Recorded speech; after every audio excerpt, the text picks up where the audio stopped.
The views and opinions expressed on any program are those of the producers and/or the persons appearing on the program and do not necessarily reflect the views and opinions of FRCMedia, Bristol Community College, or the City of Fall River. This week on FRCmedia News, police make arrests in connection with vandalism at Bicentennial Park. Governor Healey pays a visit to Fall River to discuss education initiatives, and a local church develops a music and dance performance program that's free for city youth. All this and more coming up.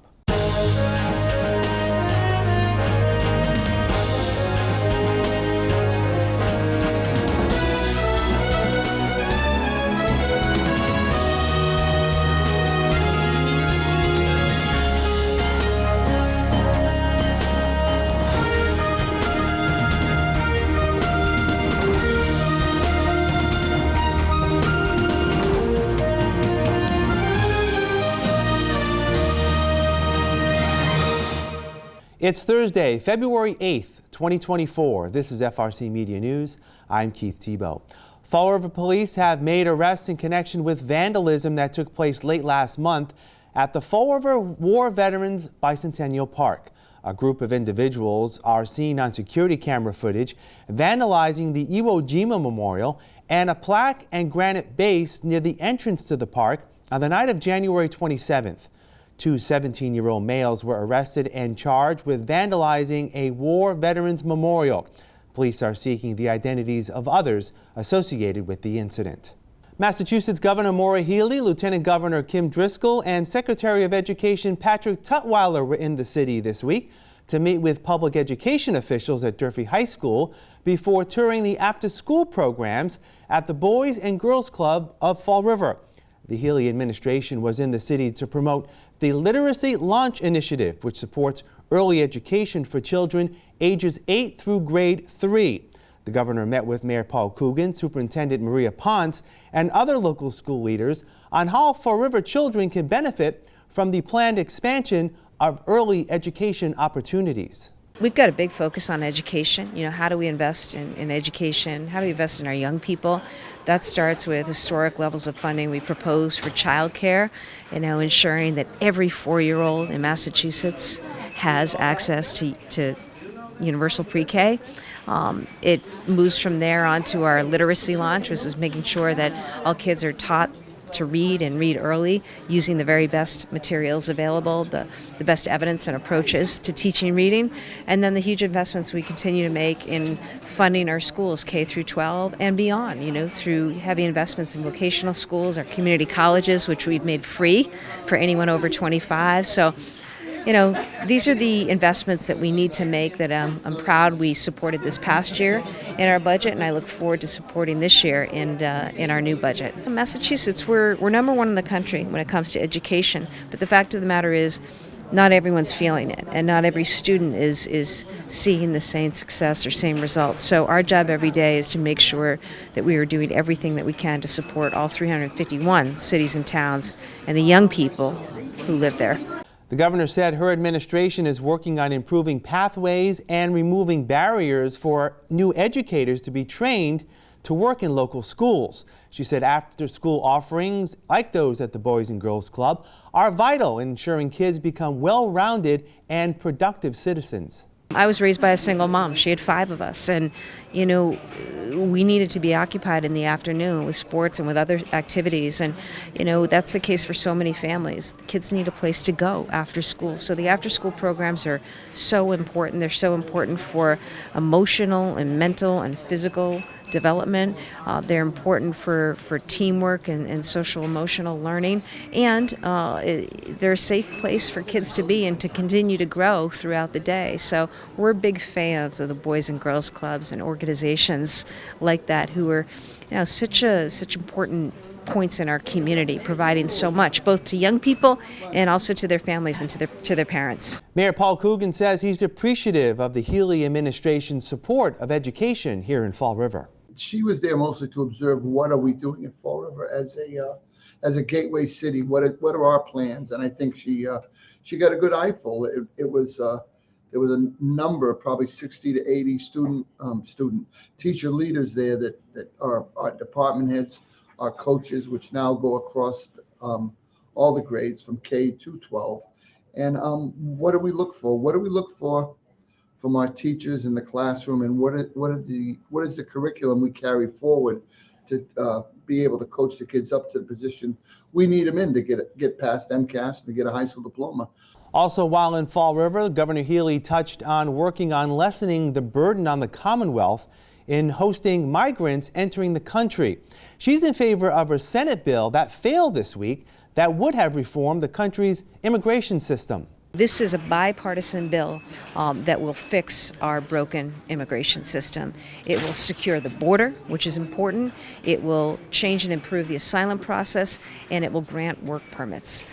All of this is so important. Congress needs to act, stop playing politics, and get it done. The Fall River Redevelopment Authority is forging ahead on plans to devise a strategy how to best use close to 19 acres of waterfront property that will be available once the reconstruction of Route 79 is complete. Redevelopment Authority Executive Director Sarah Page says the city has hired consulting firm Stantec to guide the city in the best way to utilize that land. One of the things that we've been very clear about is this is an opportunity to catalyze new development, bringing new development to the city. And so it's got to make economic sense. And it certainly should bring new tax revenue and new vitality. So we're starting with significant economic analysis. There's a firm that specializes in hotels that is working with Stantec, and they have firms that are looking at traffic and parking, and then how much residential can we logically bring over what period of time, what kind of commercial development will make sense. And so based on really serious analysis, then we'll start looking at where might you put parking, where should buildings go. As the process moves forward, the public will be invited to lend their input on the project. Hearings are likely to take place this spring and summer, with a draft development plan delivered to the city sometime this fall. In other waterfront development news, the city is ready for the first full summer of activity on the Thomas Norton City Pier. We finished the pier, and then we also finished docks. So we have a dock system on the north side of the pier now, and it's going to open in the spring. It's all done, and it's kind of lifted. The gangway is lifted for the winter, and when we put that back down in the spring, then we're going to have some kind of a festival to open the pier, the docks, and really hope that lots of boaters come and visit the waterfront, and it's designed for people to stop for the day and enjoy the waterfront, and people have said that there's a lot of demand for that, so that'll be exciting. The Redevelopment Authority is also looking to open resident access on a stretch of land between the City Pier and Point Gloria.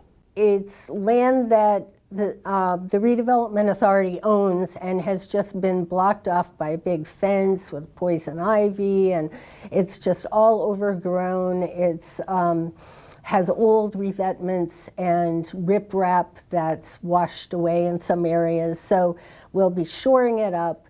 And what people are very excited about is this is a place people will be able to fish. So it will just be a naturalized environment with getting rid of a lot of invasive species and putting in native plants.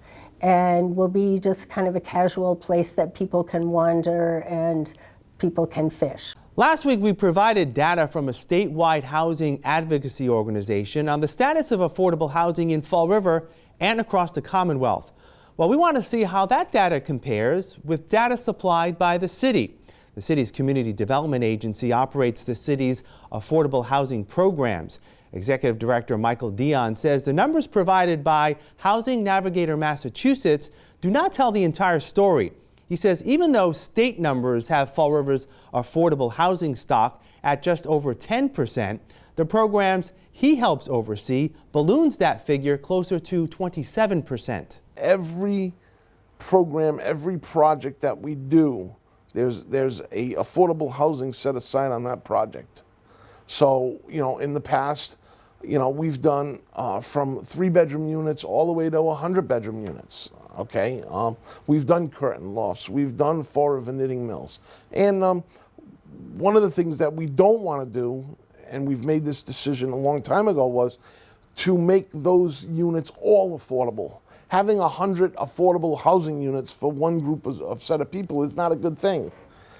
So we want to mix our affordable with our market rate. Mr. Dion says Fall River is still one of the most affordable places to live in Massachusetts. He says even though those with low incomes are struggling, Fall River's affordable rents are well below market rate. Tenants who have benefited from these affordable rates tend to do so for some time. In terms of rent, you're probably talking a 2-bedroom around $900 to $1,000. You're probably talking a 3-bedroom 1,100, where that 3-bedroom in a unit is $1,600, $1,500, and then in a development like Commonwealth Landing or any kind of developer around, a 3-bedroom is probably $2,200 to $2,500. We are very, very lucky, and I can tell you this because we did it about maybe a year ago. We took all of our units that are home affordable, that have a home restriction on it. And I want to say those units were about 500 to 600 units. And we started to look at the rents for those units. And we really couldn't believe how cheap the rents were on those 600 units. People were still in the $700 and $800 range. They started to go up a little bit. But a lot of what we've heard from people is, I'd rather charge less and know that I have a good tenant than charge more and not have a good tenant. Mr. Dion admits no one foresaw the cost of real estate rising at such a rate since the end of the pandemic, especially with demand outpacing supply. He says as more and more market rate units are planning to be built in the city in the coming months, it may not make much difference in lowering rates for low-income residents. Market rate housing is very, very important. It's bringing in new income to the city. It's bringing in disposable income to the city. But we also have to think about the people that are here.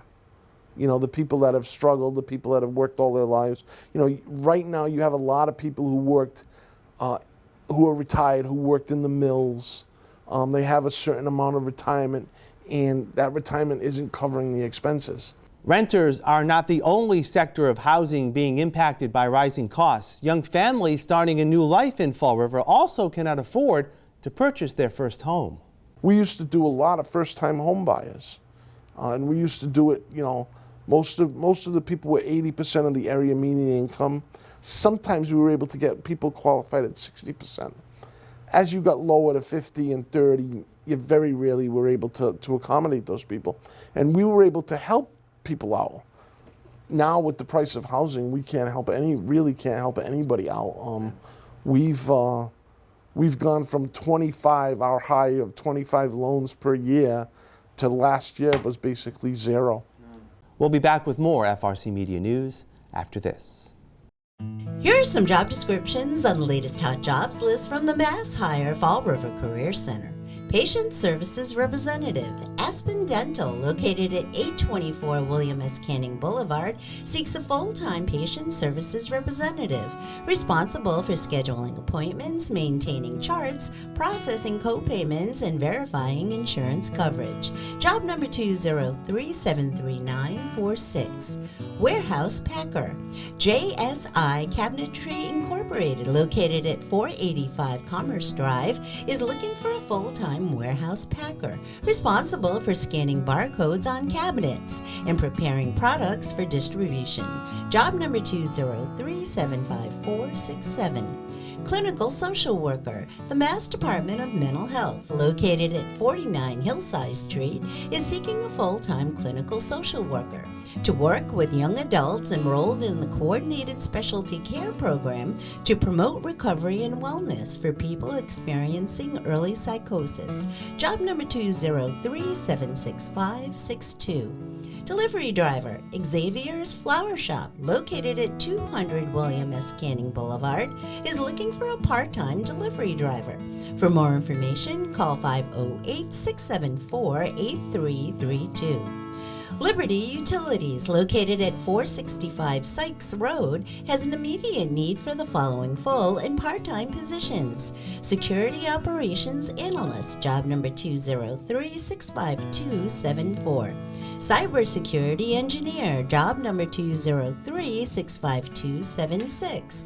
For more information about these or other positions, visit Mass Hire JobQuest at jobquest.dcs.eol.mass.gov or call the Mass Hire Fall River Career Center at 508-730-5000.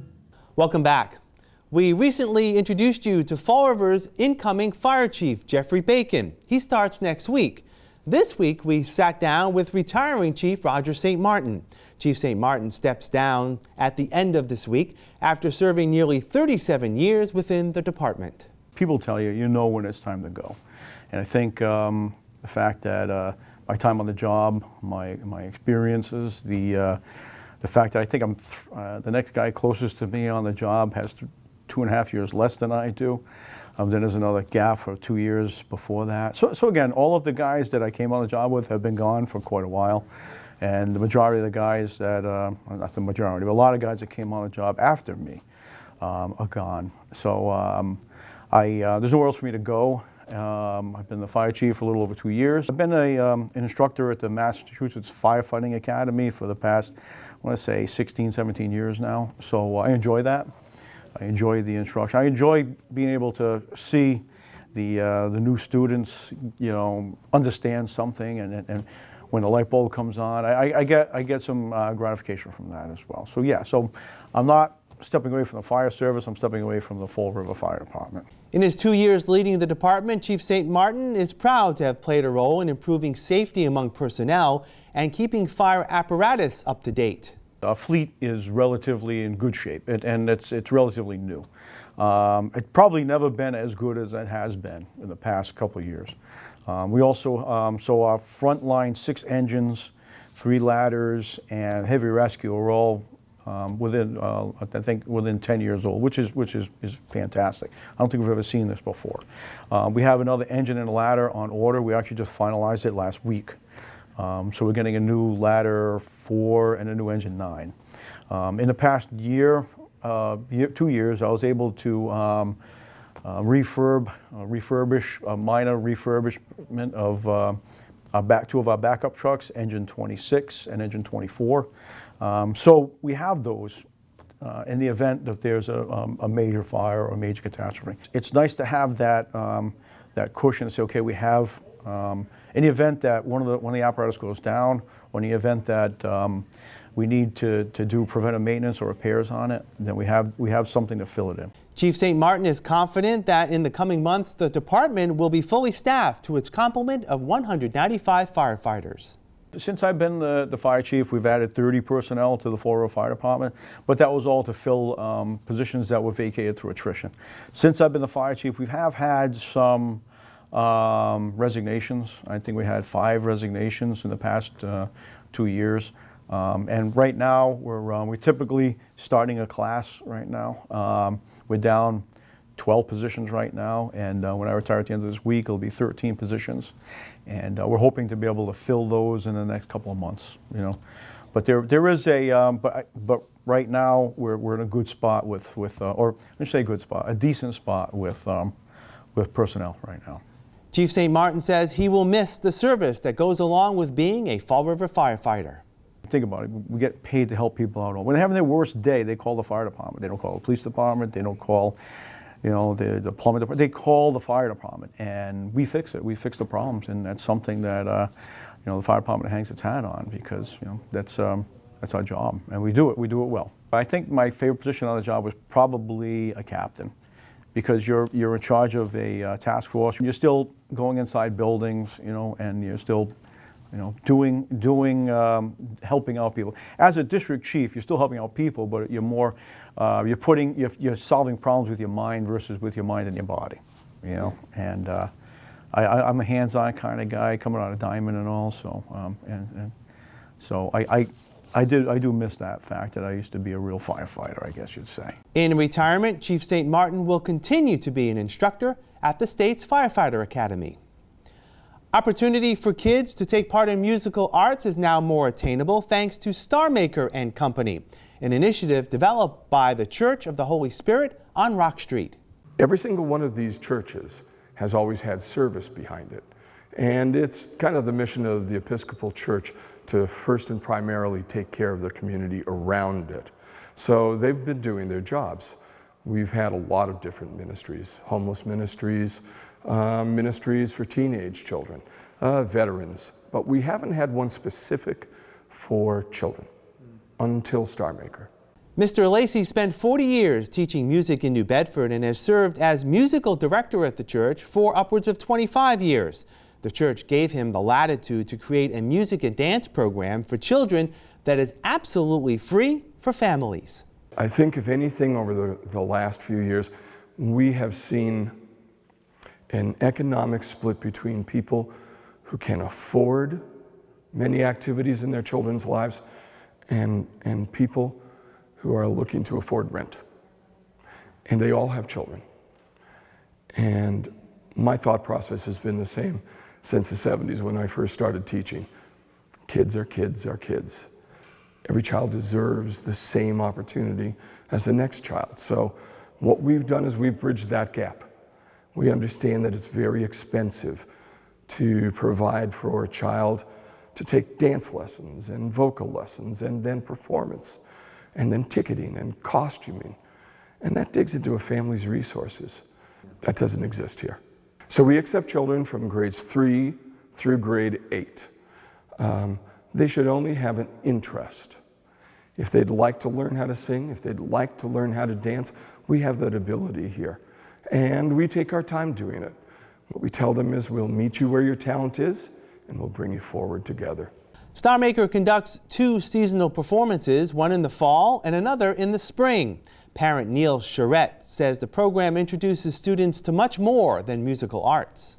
So I think my favorite parts about it aren't just the singing and the dancing, it's the other things that they're learning. So it's, you know, it's the teamwork, it's confidence building, you know, it's commitment. It's those things that I think are important. There's a lot of kids that probably have a lot of talent and, you know, they just don't have any way to express it, and this is their chance right here. The current troupe of students is small, but they're all excited about being able to express themselves through music and dance. Singing and dancing are like one of my favorite passions and things, and a thing that I like. Because it makes me happy inside. It makes me feel like I have like a new hobby. I like how he like makes us like wear weird clothes, and he like makes us memorize them by like giving us CDs to listen at home. Sometimes when I'm like feeling sad, I can just like sing and it'll maybe make me happier. I like singing and Bill makes it like really fun. He like gives us dance moves to go along with the lyrics and stuff, and we can sing all together sometimes for some of the songs. Dancing is really fun, and singing, I just love singing. Mr. Lacey says the experience he hopes to create for Fall River area kids through Starmaker Co. harkens back to a time when such opportunities were commonplace in cities and towns across the United States. It's just important to transfer what we've done as a nation forward. And we've always taken care of our kids, and we've always been a musical nation. We've loved our music. So much so that there's 2 forms of music that we own outright: jazz and rock and roll. And no one else can lay claim to that. America has been a musical nation. Do we forget that? Sometimes. But I also think it's really hard today for children to imagine them growing up into the next Grammy winner. And maybe what we should do is just remind them that it's okay to just be a kid, sing and dance, and enjoy your family. Starmaker Co. is still accepting students into its program. For more information, you can call 508-314-1766 or email starmakerkids@gmail.com. We'll wrap up this edition of FRC Media News after this.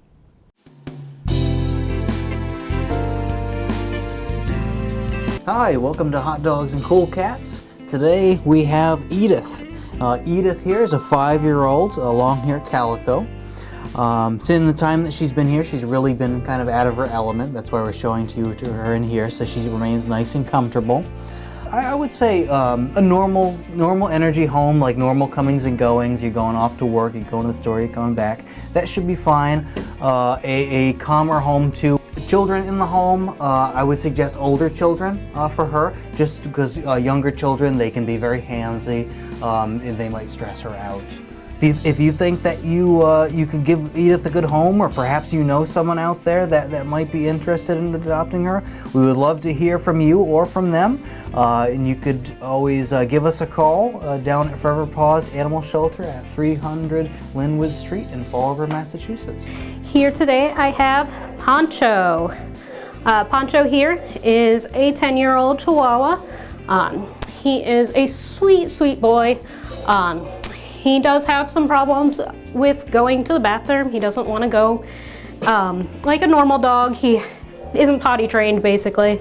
You can definitely teach this old dog some new tricks and get him potty trained, but it is going to be a process to actually accomplish that.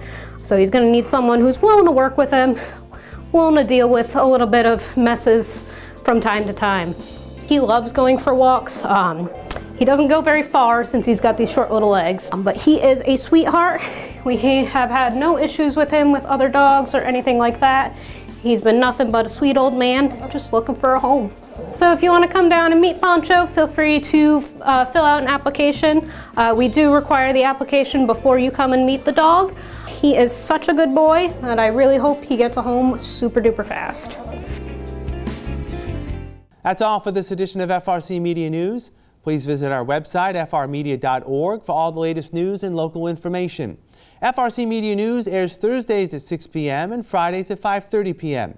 For all of us here at FRC Media News, I'm Keith Tebow. Have a great Super Bowl weekend. We'll see you next Thursday.